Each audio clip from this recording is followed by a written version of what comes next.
What's going on, everybody? Welcome back. It's Ski and Rob again. I gotta come up with a name. I say Profit Picks when it's me by myself, but I just feel like it should be something else. But you're gonna have to talk off air, Rob, and figure out what we All call right. it moving forward. But we do this show every Friday. We do it another day during the week as well, and things have been going pretty nice for me lately. Not even just NBA. I've had a hockey winner, so mixing it up a little bit. I've had six straight days of profits. We'll try to make it a seven straight here today on the show with you, Rob. How's everything been with you? I know you've been killing it in college. Yeah, that song remains the same, Ski. College has been really good to me this year, way better than the NBA has. And it was good to me yesterday as well. Although I will say this, I had a play yesterday on the Memphis SNU total to go over. And at halftime, it was 50-37, 87 points, and they couldn't make it over. So that was a little disappointing. And sometimes you get caught in that crossroads. I had this discussion with our um, colleague John Ryan yesterday about, sometimes you play first half and the full game is the side that gets there. Sometimes it gets a little bit tricky, but otherwise college has been really good. It's up 68 units on the season. So with conference tournaments in full swing now and the NCAA tournament coming, maybe we'll set aside an extra day, talk a little college basketball as March Madness is around the corner. Absolutely. I'll try to, focus in a little bit more on college as well. And I know who I'll be leaning on to help me out with this. So definitely going to be looking your direction. We have, 10, I think maybe even 11 NBA games for today. I have quite a bit of action already. I think maybe 7 or 8 plays and still making to make a couple more. So let's start there. I'm not sure if there's any big college games. Maybe we'll talk about that after, but let's start there. We'll go 547, 548, Orlando and Charlotte. This one opened up Orlando minus 3.5. We're looking at them as a 4-point favorite. Total open 227 and is down to 225, even as far as 224.5 at some shops. Injury report. It's not going to show up on here, but we know Charlotte is without LaMelo. PJ Washington is also game time decision, but unlikely to play. And then we're looking at Cody Martin also out. For Orlando, Jonathan Isaac out.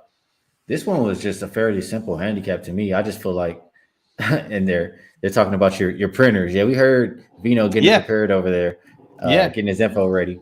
When I think about this game, I mean, Charlotte Hornets without LaMelo, no pace, a lot less offense. I mean, he's the leading scorer, the leading assist, or he leads the team in assists as well. I just see the offense struggling here. Then you also miss PJ Washington. I think you're missing a good amount of points there. Both of these teams, bottom 10, shooting the three on the season. You have Orlando, who's top 10, defending it. So, and I think about all of that together. Look at both of these teams over the last 2 weeks. They're combined 7-1 to the under. Their games not even averaging 220 points. So, for them to put this one up there at 227, I just thought was way too high. So I went under. I still would endorse an under at the 225. I don't think they touched 220. How do you feel about this one, Rob? Yeah, it's hard to disagree with that side, Ski, simply because Charlotte's still a little bit overpriced, right? I mean, I know the odds makers are coming down totals wise on their games because we wouldn't see Charlotte in the 227 range, when LaMelo was in the lineup about a week and a half ago. But they've, chopped away until they get it to where it should be. You probably would be well advised to continue going under. And when you have an opponent like this that was 8-1 to the under until the other night when they played Milwaukee and for Orlando, when they come in here defensively and look at Charlotte as opposed to what they saw the other night with the Bucks just launching threes and scoring 139 points, it should be fairly easy for them on the defensive end. I still like Orlando as a side. They still continue to play hard. I feel like I'm trying to find quotes where they've kind of let go of the rope on the season, but it doesn't seem like they have. It seems like they're still intent on winning as much as they can. No better place to win than here, Ski, because I think Charlotte's done with the idea of winning. And I think that probably continues here tonight. I know money got to the side, but I played it. I played a little bit earlier, laid 3.5 with Orlando. I would still lay 4. I think they can win this game by a half a dozen or better. So I guess we're on each end of this game. I don't disagree with you playing under. I just happen to have played side with Orlando. All right, can't talk you off. I think Casey agrees with you there. She says Charlotte without LaMelo spells victor. They're going for the Wembanyama sweepstakes over there, and I can't disagree. Saturated says, "Do you guys like Mark Williams over 9.5 rebounds versus the Magic?" Uh, I can't talk you off. I know the Magic are a good rebounding team. I guess that's the only thing I could say. Maybe you look towards his points. I think the Magic allow the sixth most points to centers, and I feel like you can get a few. If I'm expecting I don't feel strong about his points, but I don't want to talk you off Mark Williams. I feel like he has a lot more opportunity now, and we'll see if he can continue to take advantage of it. I know I played his double double the other day, and I think I cashed that. So can't talk you off. Saturated has an off-topic question for you before we go to the next game. He says, "Who wins the big tourney?" That must mean Big Ten, by the way he's got it written there. And it's a great question off the top of my head right now without seeing any odds because the regular season isn't over with. So I can't really say who I would recommend as the best play, and we don't even know the exact matchups yet. So off the top of my head, I would say I would look towards, first of all, I would look against Purdue for starters. So I would throw the chalk out. And then from there, probably, man, it's such a close. You know what? Long shot would be Northwestern. Don't like the Michigan State side, although they've played pretty good as of late. Don't like the Illinois side. Indiana's got possibility with TJD. I'd have to look into it a little bit more, but the two things I can say off the top of my head is if you're looking for a long shot, I would look at Northwestern. If you're looking to erase the chalk, I think you could erase Purdue. I think somewhere along the line, they'll get beat in that tournament. And how about this one? Wait a minute. Came to my mind here real quick. I know they can't play these games in College Park, but to me, Maryland is playing the best ball of anybody in that league right now. So maybe Maryland is a good look as well. All right, appreciate your insight there. And I think we talked about this the other day, right, Rob? Do we hammer Banchero threes under again? It worked again, didn't it? I mean, it's up to like 1 for 35. And again, I wouldn't have even known unless I did the show with Andy Lang on Monday, who brought it to all of our attention at that point. But since then, he's had 2 games and he hasn't made a 3 yet. So, I mean, the do factor is there, right? He's got to chuck something in eventually. But boy, oh boy, what a cold streak from 3. And he's a good shooter, too. It's kind of amazing. Yeah, I guess if it ain't broke, don't fix it. Until he heats up, you continue to play it. But good questions. We'll keep it moving. You guys watching on Twitter, we are also live on YouTube. YouTube is where we can see the comments. If you want us to talk about a specific game, if you have a question about a specific game, anything of that nature, come let us know, and we'll do our best to help you out. Next game up, 549, 550, Portland and Atlanta. Open Hawks -7.5, and we're looking at them as a 7-point favorite. Total open 239. And we're looking at a 241 or 241.5 injury report for both of these teams. I did see earlier Trae Young was game time decision. Let's just hit the refresh here just to make sure. Because I saw his name pop up while I was at the barbershop. I'm just not sure exactly what happened. He's still game time decision, but he's likely to play. Then for the Portland side, we have Simons, but he's game time, but unlikely. Archie out, Nurkic out, Winslow out. This is a tough game for me. I don't really trust either team defensively, but especially not the Hawks. I feel like they've been giving it up to everybody. I don't want to talk too much about a game I don't feel strong about. So it's a lean towards the over just because I don't trust either defense. Do you trust either defense or do you like a side, Rob? Well, I want to trust the Hawks in the worst way because I don't like what Portland has going for them right now, especially when Simons had to come out of the game the other night after he had just returned to the starting lineup. So there's so much of a burden on Damian Lillard's shoulders right now, Ski, that I would like to trust Atlanta. Just don't know that I can in this price range. I don't even know if we can shorten it up here. I would say my biggest concern is that Portland is playing with absolute desperation right now as they head on this little road trip. So I don't know. Like I said, I wanted to play Atlanta, but I just couldn't lay 7.5 with them. Fair enough. We'll keep it moving. That's not a game you like either. So let's see the questions or the comments here. Saturated says he's all over Lillard under 7.5 assists. Says he's not looking to facilitate. That's a good point. He's definitely been Right looking about to score the ball a lot more. That could be a good look right there. Josh says, Ski, you bet on Russ and the Clippers. See that fresh fade? Absolutely not. I'll tell you, I'm enjoying every minute of watching them over there on the Clippers, though. It's heavy. I'm elated. Like I'm so happy he's not on the that. Lakers anymore. I can actually watch the Lakers with a smile. They're competing. They're winning games, and they're out there not even guarding Russell Westbrook. They're doing them worse than Rondo. Draymond is damn near about to get a 3 seconds in the paint while Russ is at the 3-point line. So absolutely not, Josh. That's not why I got the haircut, but I'm enjoying it for sure.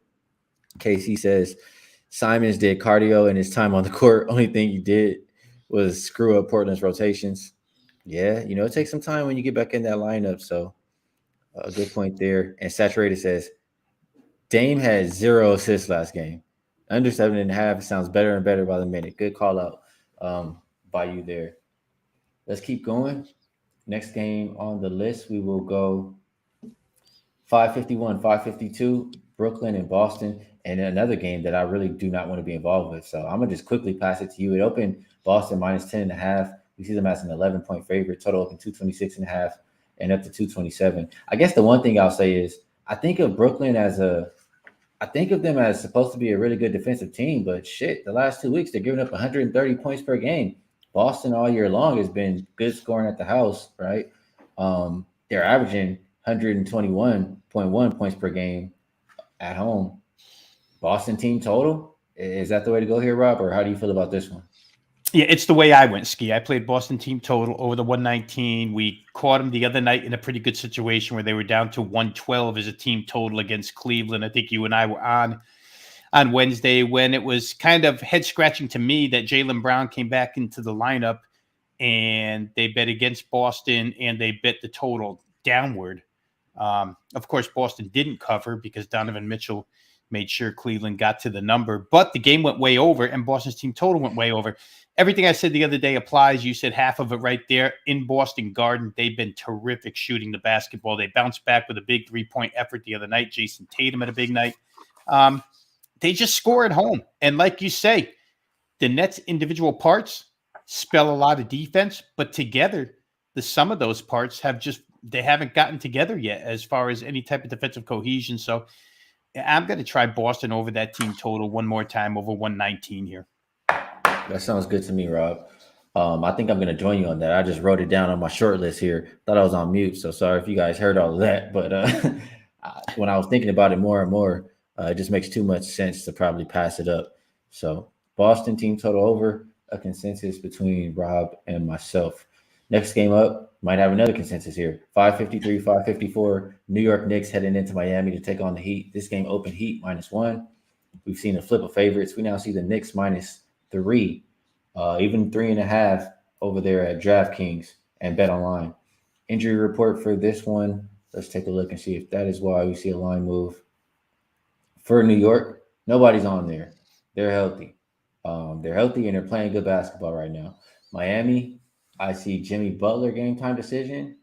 True toss-up to play. Yurtseven game time is what? Caleb Martin game time. Jovic out, Lowry out. This one is pretty simple to me, Rob. Obviously you can look at the injury report for this Miami team. They could be without Jimmy Butler.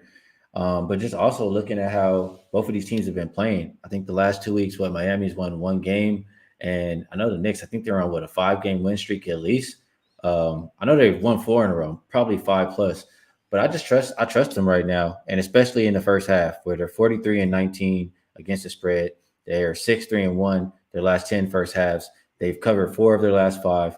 Going up against a Miami team who a little bit of the opposite. They're 3-7 their last 10 first halves. They're 27-35 on the season.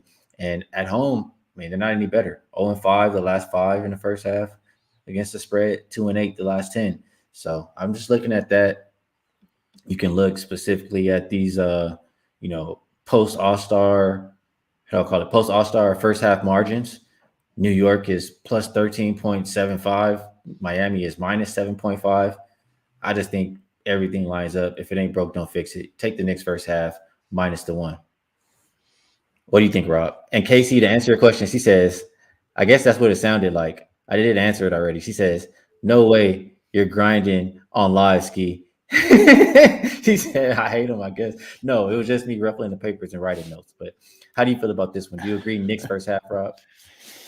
Yeah, I mean, it doesn't require much thinking anymore. Right now, I'll say this. The Knicks are 10-2 against the spread since February 1st, which is a good long record. Not a lot of it has been done on the road, but they're still 3-1 on the road against the spread. The only road loss is to Philadelphia, and the other 3 wins and covers are against Eastern Conference teams, which is what they're up against tonight as they try to climb these standings. It's not out of the realm of possibility that the Knicks make it to the 4 spot if things were to break their way. And the way they're playing right now, the teams ahead of them are going to have to keep winning. So I think the Knicks are the right side. It is interesting to see Jimmy Butler on the injury list. Maybe after that loss to Philadelphia without Joel Embiid the other night, Jimmy Butler just said, "The hell with this. I'm done with these guys because it's not going Miami's way." I think you have to, if you're not looking the Knicks' direction, you shouldn't look at all at this point in time. Since they got Mitchell Robinson back at center about 3 games ago, it's even better for the Knicks, whether it's Randall or Brunson or Barrett. And Robinson pulling double-doubles in the middle. Hard. Tom Thibodeau worked really hard to get a rotation that he liked and enough guys to play defense, and he's found it. And the Knicks are scoring like crazy. I know a lot of times, Ski, this year we brought up their tempo being slow, but they're so efficient. Who cares? They seem to score every time they get the ball up the court. So Knicks first half, Knicks full game. I prefer first half just because it's been so dominant as far as cashing tickets is concerned. That's right. You know what it is, Rob. If it ain't broke, don't fix it. We're getting in, we're getting out. But Rob says he wouldn't mind this time. He might stick around for the full game too. Yeah. Let's keep it going here. As always, if you're watching on Twitter, we're live on YouTube as well. That's where the comments are. If you have a game you want us to get to, any comments, any questions, feel free to drop them. Casey says, Mitch said he's the best center in New York. He's going to prove a point and get another double-double today. I could definitely see that. That's a good point there. What is the price for his double-double? I didn't look at that one specifically. I didn't lock into too many props today because props kind of kicked my ass yesterday. I had a profitable day, but props were garbage. So they weren't first on my list today, but that's a good call out by you, Casey. We'll go next. 555, 556. This is a game I really don't care. We'll see if Rob's going to help you guys out with something on this one. Utah, OKC. Opened up Utah -1.5. Now OKC has a pick 'em or a 1-point favorite. Total open 234 and it's down to 232 or 231.5. Injury report. Let's see here. SGA still out. Pokusevski out. For the other side, Clarkson out. Sexton out. I guess when I just look at the injury report and think about Utah lately, Utah's been playing a lot of under games. Maybe this one is another low-scoring affair. How do you feel, Rob? Yeah, they played a lot of unders, mainly because those prices just started getting too high, right? They were still putting up some points. But when Jordan Clarkson and Colin Sexton were out together the other night, you can't score 94 points against San Antonio, Ski. That's there's something wrong when that happens, and it's just too much offense missing from this team, right? So I would say that both sides are hindered. In this business, we have to stop and adjust on the fly quite a bit. And I was for the longest time on this rant where I thought Oklahoma City was a playoff team. They're playing like a playoff team. And then SGA goes down for a few games, and it almost looks now like OKC is willing to head into the draft lottery. They're not the same team, and I get they're not supposed to be the same team without him, but they're not even close to resembling what they were when he was in the lineup. So either he may very well be one of the most valuable players in this league, or OKC has had some losses and now looks up at the standings and says, you know what, we'll just fade to the back here, let the Lakers get up in the mix, and we'll take our spot in the draft lottery. That could be the case. We'll see how they go with rotations, but I see an awful lot of swinging guys back and forth. G League assignment and back, G League assignment, then back. I don't know, Ski. It's a young team. I don't trust either one of them here. I'd probably have to look a little bit under, but I'm scared to death of tempo and maybe shots falling at 231. So I'll let it go. All right. KC, she likes J-Dub. Pete, points, rebounds, assists. Says all over for OKC.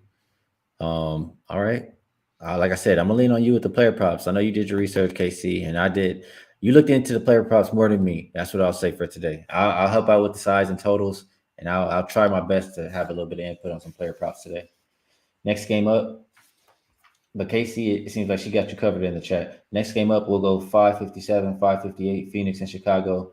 And this is the last game that I just really don't like. The last 4 games, I love all 4 of them. Phoenix, Chicago. This one open Phoenix -6.5. It's down to 3.5. Total open 222.5. Still sitting right there. Injury report. Let's see here. For Chicago,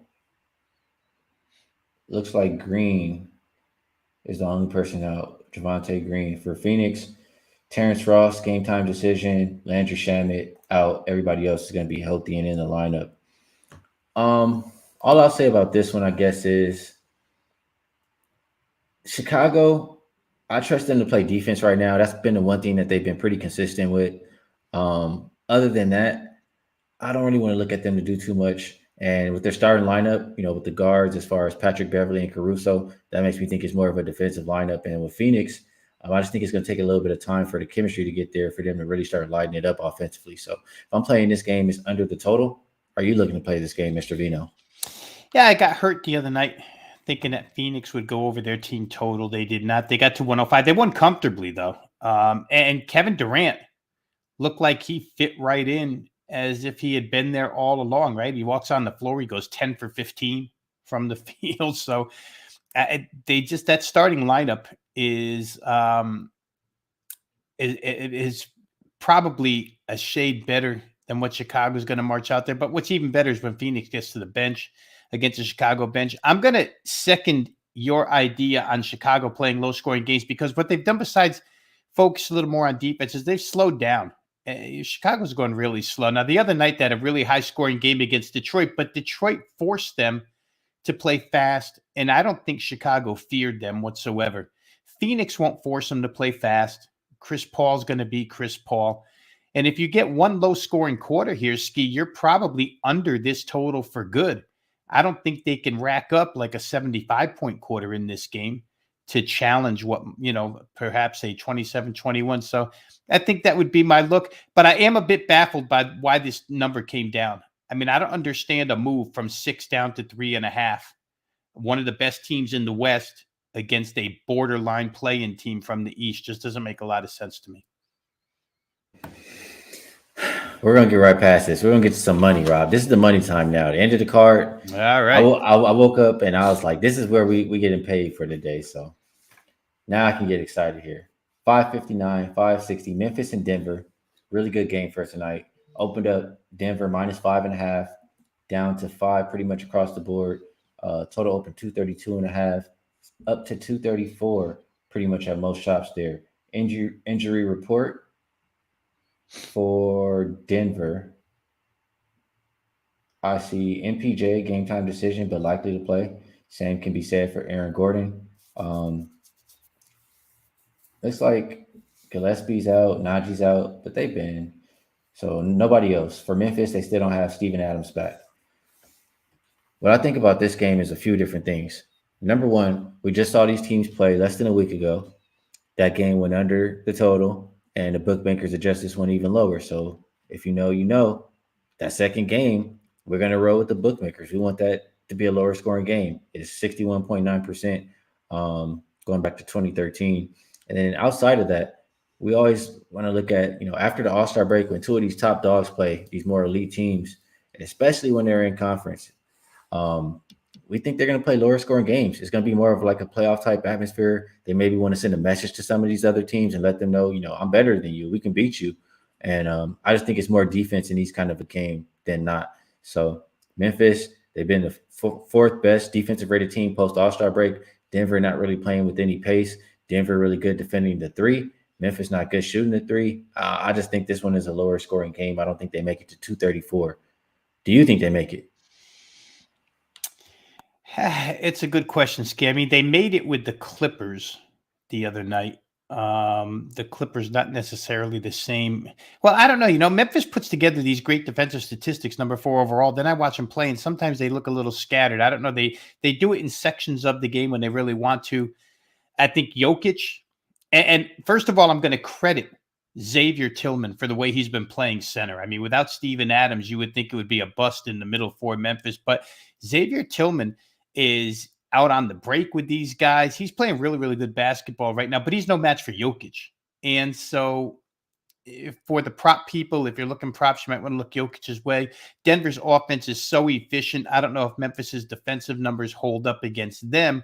All that being said, 134 means you have to get to about 118, 117, which is a lot of numbers to rack up in the course of 48 minutes with these two. And if it is close in the end, you wonder if possessions get tighter, if they get slower. I think Denver might be as good as it gets in the West, but I don't want to lay the points with them here.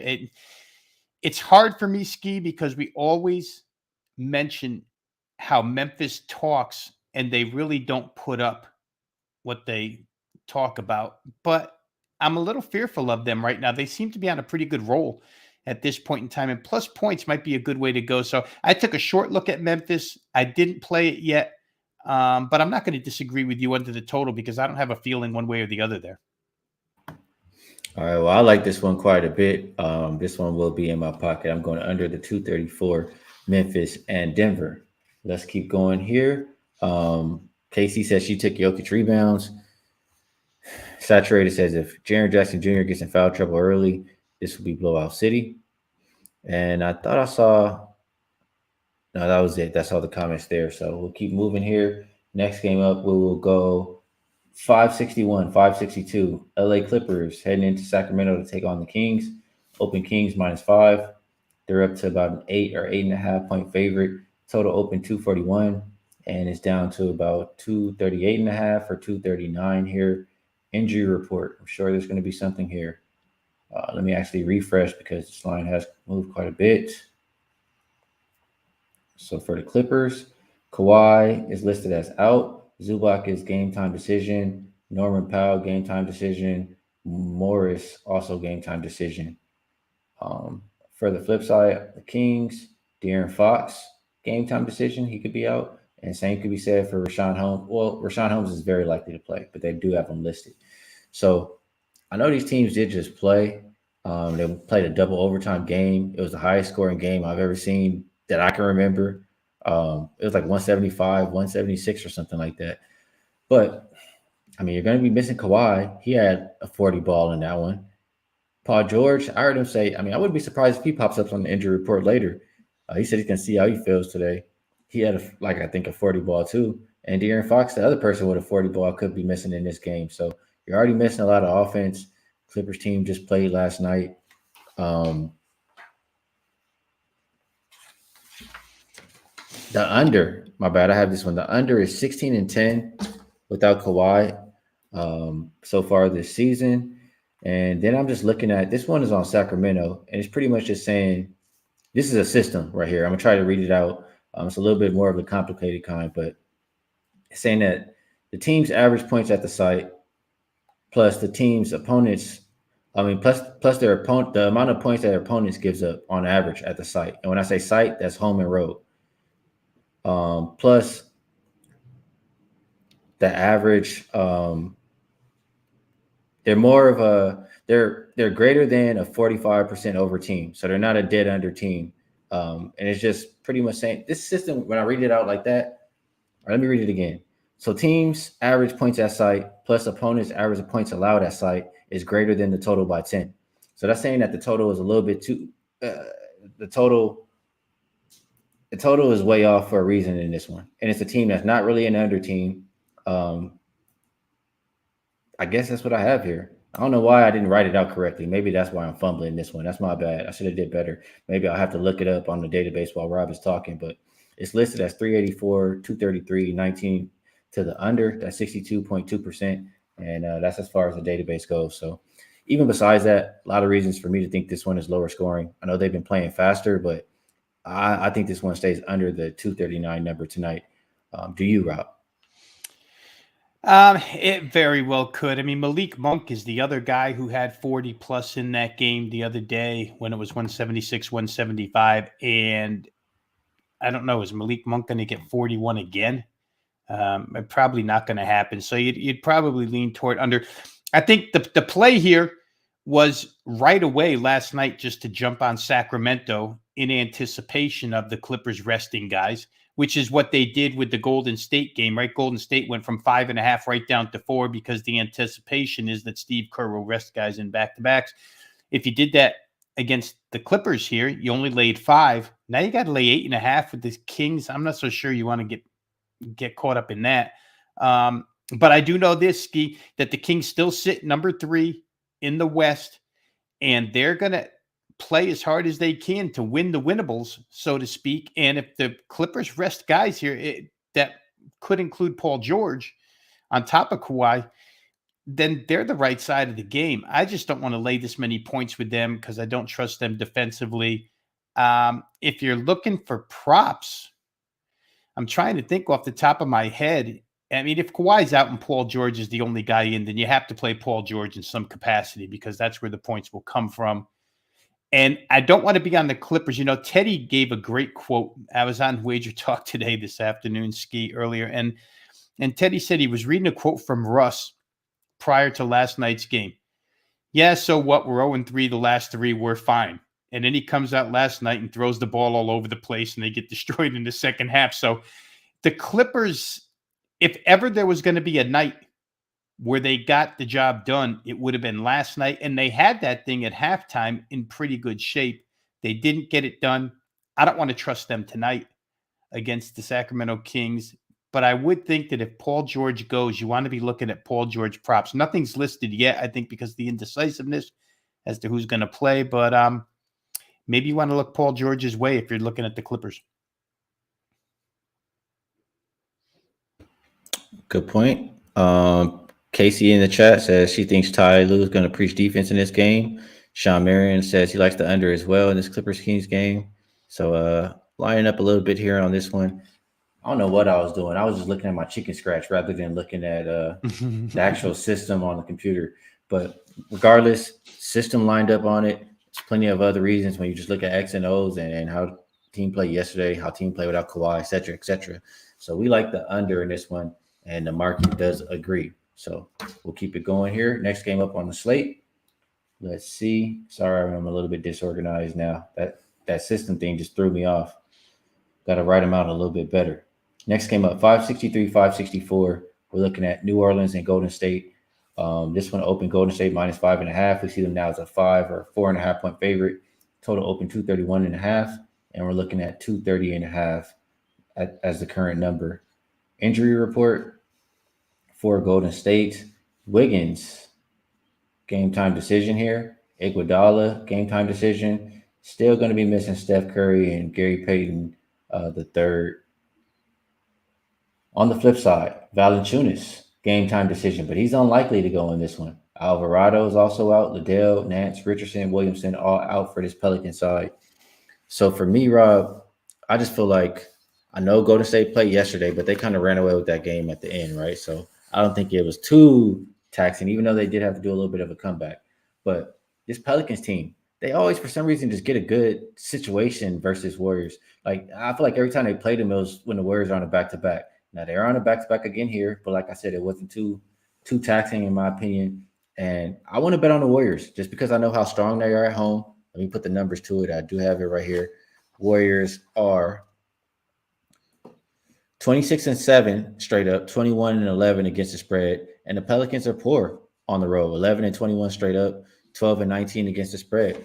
I look at that, and same season double revenge for this Warriors team who's just playing good basketball right now. They've won I think they've won 4 games in a row, maybe a little bit more, but I just like what I'm seeing from them. So I'll read this. Do I care that they're on the back-to-back? No. I'm going to read this out. I put it into the database, and it backs me up. It says home favorites on a 4+ game win streak, trying to get same season double revenge. They're 68, 42, and 4 against the spread. That's 61.8%. And if they're on the second of a back-to-back, even better. 8, 2, and 2 against the spread, 80%. So that says don't be scared. Warriors get the job done tonight. I bet them -4. I still take a -4.5 or 5. Do you feel the same as me, or do you feel like the real DJ right here? You like the under? How do you feel, Rob? Yeah, I'm going to go way off the board on you here, Ski, because this was one of my favorite plays of the day. One of the ones I bet first was Brandon Ingram's points over 26.5. Brandon Ingram's been on an absolute tear, and he's putting up more shots than I've seen him put up in quite some time. Some of that probably partially due to the fact that CJ McCollum's playing through that injured thumb, but shots attempted by Brandon Ingram since the beginning of February, 28, 18, 15, 24, 21, 27, 22, 19, and 29. He had 40 points the other night. And you could just see that he's their option right now. You just listed that New Orleans injury report. There's not a lot of other scoring options on this team. So to me, 26.5, anything less than 30 was a good play on Brandon Ingram. I'm going to play his points total. I already did play his points total up and over 26.5. I had to lay a little bit of juice with it. I think I laid 20 cents, Ski. I think it was 26.5 minus 20. But that's the way I went. I just thought it was the best play in this game.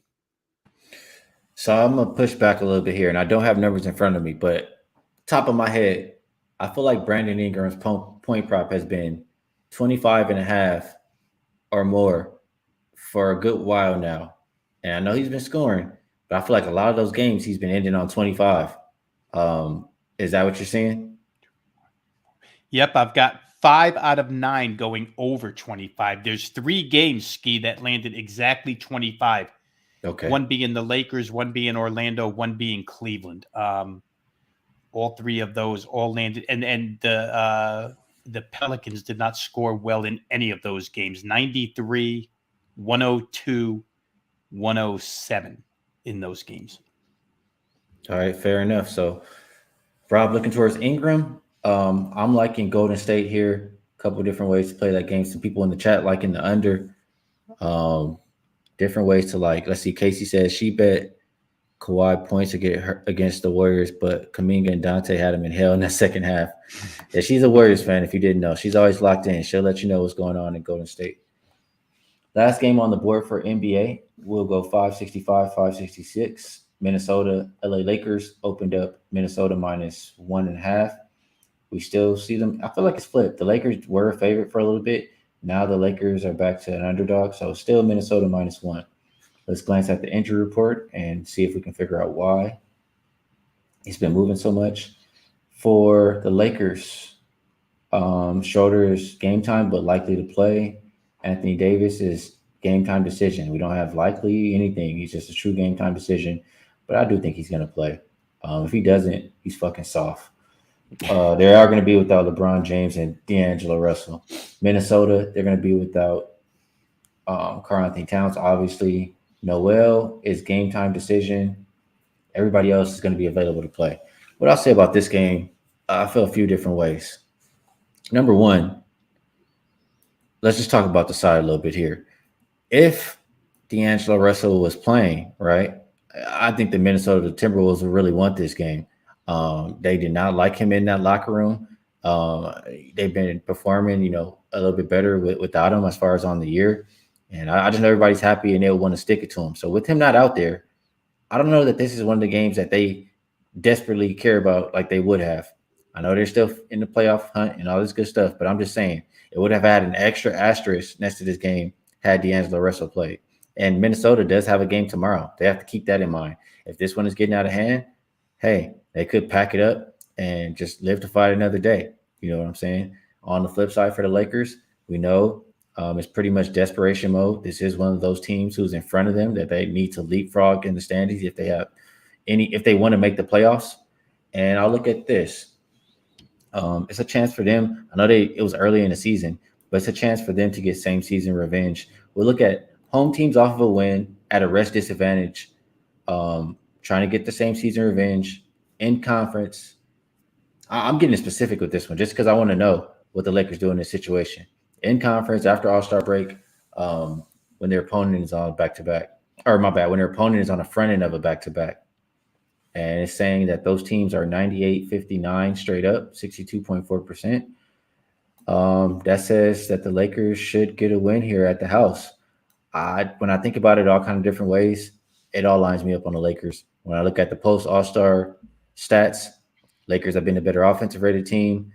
After that last game versus the Grizzlies, they somehow fell all the way to the 12th defensive rated team, but they kind of just, I feel like, mailed it in, waved the white flag defensively. I don't think that's the true Lakers defense right there. So the stats do say Minnesota's better in that regard. They do say Lakers have the advantage on the boards. Lakers top 3 team defending the 3-point. I think the Lakers get the job done here at the house. And for the total, I like it under. You're already missing a hell of a lot of scoring for this Lakers team with LeBron and D'Angelo Russell out. Schroeder, he is very likely to play because we fucking need him to play. We don't have no guards. We don't have no playmakers. We need somebody to set the table a little bit. And Anthony Davis, I mean, if he doesn't play, it's going to hurt a little bit just because of the defense, but also you're going to miss his scoring. So I think the under is a pretty safe play there. Minnesota, the second worst offensive rated team post All-Star break. And let me just look here. Last 2 weeks, I have them as a combined, or a little bit more than last 2 weeks, maybe last 15 days, I have them as a combined 7-1 to the under.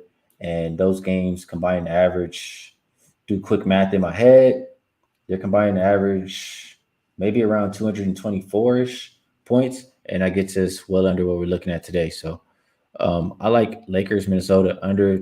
I took 228.5. I will still take it at the 227.5 or the current number. And I like the Lakers to win this game. I didn't read this. Let me just read it really quick because I might as well. That's what we're here for, right? Road teams on the front end of a back-to-back so far this season, as long as they're in a conference game and the first game went under this season that they played, they're 21-8 to the under. And I had another situation too that lines up to the under. I think it was this same one actually. I'll pull it back up. But Rob, do you agree with the under? Do you agree with the Lakers look, or are you looking a different way than me? I look 2 ways in this one. I definitely agree with under. Minnesota was a team, you and I may have discussed it, Ski, I'm not sure, when we were doing some second half or last 24 game projections. And Minnesota was a team I was looking to play under on the rest of the way out. And so far since the break, they're 3-0 to the under. So I'll stay with that. I think that's probably a good way to go. And I agree with you that maybe the Lakers mailed one defensive game in, but when you have Austin Reeves and Lonnie Walker back on the floor, they're just a better defensive team. And Schroeder's been a really good defender too, if he plays. So I like under in this case. The other way I went in this just is simply shot in the dark, but I think there is some merit to playing this. I played Malik Beasley's point total over 15.5. Obviously, Minnesota's coming to be this first game against that team. I wish D'Angelo Russell were playing against the T-Wolves, but it's Beasley in this case. And Beasley, the Lakers have allowed him to shoot, Ski. I was looking up how many field goal attempts he's taken since he's been a Laker. And 3 games, it's been 14 or more. I think 14, 15, and 16 or something in that vicinity. One game, he only shot it up 8 times. He comes off a terrible, I want to look it up here real quick because I forgot to put it in my notes, shooting performance in his last game. And you know how I am with these bounce backs. I just feel like guys bounce back. And I feel like they might feed him a little bit just because it is his ex-team. So that was a little bit of a shot that I took with Beasley to get to 16 points tonight. He needs to get over 15.5. It's straight 110 juice. But the play I made on the game itself was under the 228 when I got it. I think it's 227.5 now, like you mentioned. Got you. I'm with you. And Saturated says you like that under or Lakers more. Well, Rob likes the under. I like the under. Another stat, post All-Star road teams on the front end of a back-to-back are 11-1 to the under so far this season. So I think we get another one tonight. I think the under is the better look, but I also think the Lakers win. Don't get it twisted, Saturated. Get that W. And he got the word under out of my mouth, so I guess it's worth liking. Yeah, Rob does not like too many unders. Yeah, absolutely. That's a good point. We made it through this NBA card. Quite a bit of games here. I think we did a pretty good job on it. I have not yet started to dive too deep into college. NBA has been treating me nicely. I had, like I said, a couple of nice hockey bets. I'm just trying to stick with what's been working. But is there any big college games tonight, or anything on the radar as far as that's concerned? There's some small college tournament action going on. Ski. The real low majors are playing their tournaments right now. I did have one play in the Ohio Valley tonight. I played Morehead State. Again, these numbers have gotten away from us now, so you have to tread lightly. I played Morehead State -2 tonight against Southeast Missouri State. They're now -3.5, 4. And in a Mountain West game, I played Colorado State, New Mexico. New Mexico's at Colorado State tonight. I played them over 152.5 this morning. That game's risen all the way to 156. But let me just throw some numbers at you. Why it made the list as the first play I made today. Colorado State at home against Mountain West, against conference teams this year, 8-0 to the over. 8-0 over, and 6 of those 8 have gone over 154. Now, that made a lot more sense when I was betting 152.5. It's up to 156 now, but you can see the trend there, just straight overs. New Mexico on the road against Mountain West Conference opponents, 7-1 to the over. So you got a combined 15-1 to the over. And where New Mexico is concerned, 5 of those 7 overs have hit 156 or better in regulation. New Mexico, for those who remember Eddie House at Arizona State, his son Jalen House, one of the top players on the New Mexico team. He was injured. He's come back for the last 4 games. Since he's come back, they've scored 94, 96, 71 against San Diego State. And if you score 71 against San Diego State, that might as well be 85 against anybody else, the way San Diego State plays. And 77 against Boise, the second best defensive team in the Mountain West. So their offense is back. They play at tremendous pace. Colorado State plays at pace at home. And they don't play a heck of a lot of defense. Not that they don't try, they just don't have the personnel.